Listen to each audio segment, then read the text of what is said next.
Why are so many high-profile cold cases suddenly being reopened and solved decades later? What's legally changed? नमस्ते दोस्तों और स्वागत है आपका लीगल बाय आशीष channel पर। आज हम एक ऐसे विषय पर बात करेंगे जो आपको अपनी सीट पर बांध कर रखेगा। क्या आपने कभी सोचा है कि न्यूज में आजकल बहुत सारे पुराने अनसुलझे कोल्ड केसेस अचानक से रीओपन हो रहे हैं और सॉल्व भी हो रहे हैं, कई बार दशकों बाद। इसके पीछे का राज क्या है और कानूनी दुनिया में ऐसा क्या बदला है जो अब यह संभव हो रहा है? चलिए जानते हैं इसके पीछे का कारण। दोस्तों, कोल्ड केस का मतलब है एक ऐसा क्राइम इन्वेस्टिगेशन जो सालों से रुका हुआ है, जहां सभी लीड्स खत्म हो चुके हैं और कोई नया एविडेंस नहीं मिल रहा। विक्टिम के परिवार सालों तक इंसाफ का इंतजार करते हैं, लेकिन अब एक नई उम्मीद जाग रही है।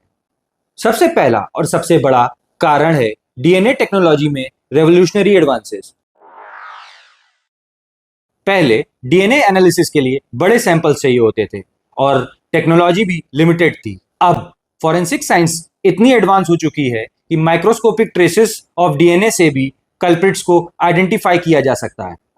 थिंक अबाउट इट, एक पुरानी क्राइम सीन से मिला हुआ बाल, एक छोटा सा ब्लड स्टेन या स्किन सेल, ये सब अब पावरफुल क्लूज बन गए हैं।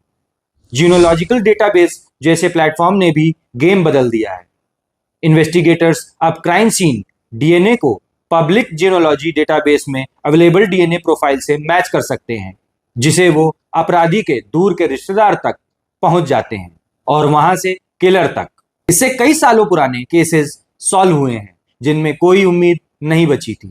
इसका सबसे बड़ा ग्लोबल उदाहरण है गोल्डन स्टेट किलर का केस, जहां 40 साल बाद डीएनए सैंपल का उपयोग करके एक सीरियल किलर को पकड़ा गया और भारत में भी कई मामलों में अब इस तकनीक का इस्तेमाल हो रहा है, जिससे दशकों पुराने केसों में रोशनी पड़ रही है।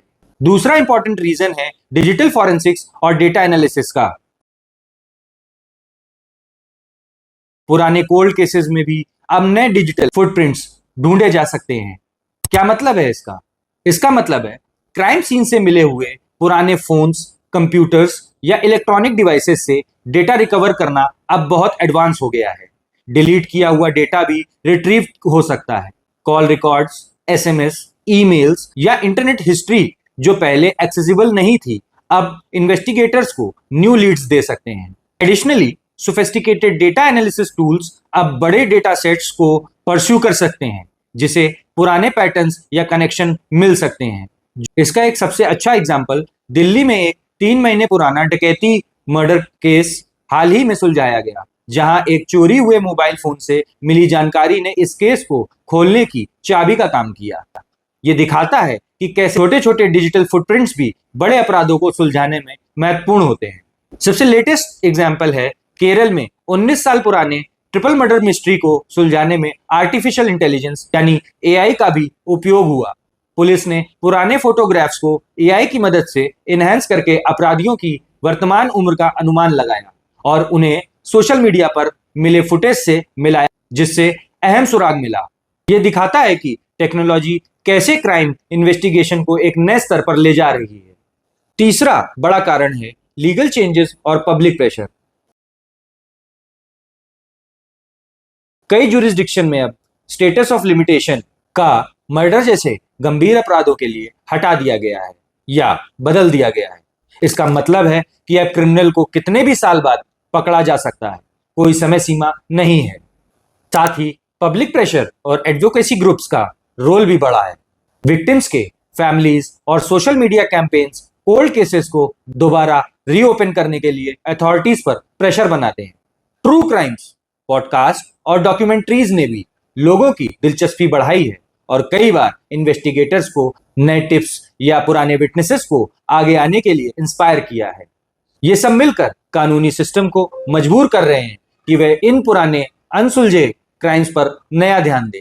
इसका लेटेस्ट एग्जाम्पल मेघालय में हनीमून मर्डर केस जैसे मामले भी बताते हैं कि कैसे स्थानीय जानकारी और लगातार कानूनी प्रयास दशकों बाद भी न्याय दिला सकते हैं। निष्कर्ष, इंसाफ की एक नई लहर। तो दोस्तों, कोल्ड केसेस का सॉल्व होना सिर्फ एक अच्छी डिटेक्टिव वर्क का नतीजा नहीं है, बल्कि ये लीगल और साइंटिफिक एडवांसमेंट का एक पावरफुल कॉम्बो है। डीएनए टेक्नोलॉजी की एक्यूरेसी, डिजिटल फॉरेंसिक्स की कैपेबिलिटी और बदलते हुए कानून का पब्लिक अवेयरनेस, ये सब मिलकर उन परिवारों को इंसाफ दे रहे हैं जिन्होंने सालों तक इंतजार किया है। देरी से ही सही, पर न्याय मिलेगा। ये दिखाता है कि कैसे जस्टिस सिस्टम भी इवॉल्व हो रहा है, पुराने घावों को भरने की कोशिश कर रहा है। आपकी क्या राय है? क्या ये ट्रेंड फ्यूचर में और तेजी से बढ़ेगा? कमेंट्स में जरूर बताएं। अगले हफ्ते मिलते हैं एक और नए वीडियो के साथ। तब तक के लिए अपना ख्याल रखिए और सुरक्षित रहिए। जय हिंद।